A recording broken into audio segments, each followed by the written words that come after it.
लिपैब ए माई कालसा धरैब 9 दिन भूखब ए मैया पाठ करैब 9 दिन भूखब ए मैया पाठ करैब आँगन लिपैब ए मैया जैरो पवैब बाजना बजैब ए मैया पाठ करैब बाजना बजैब हे मैया तोहके बोलैब अरे हरवा चढ़ैब ए मैया फलवा चढ़ैब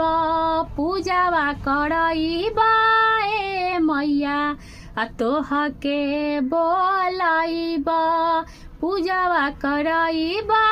ए मैया तोहके बोलैब आँगन लिपैब ए मैया दूधवा मंगैब घिउवा के दिया न जरैब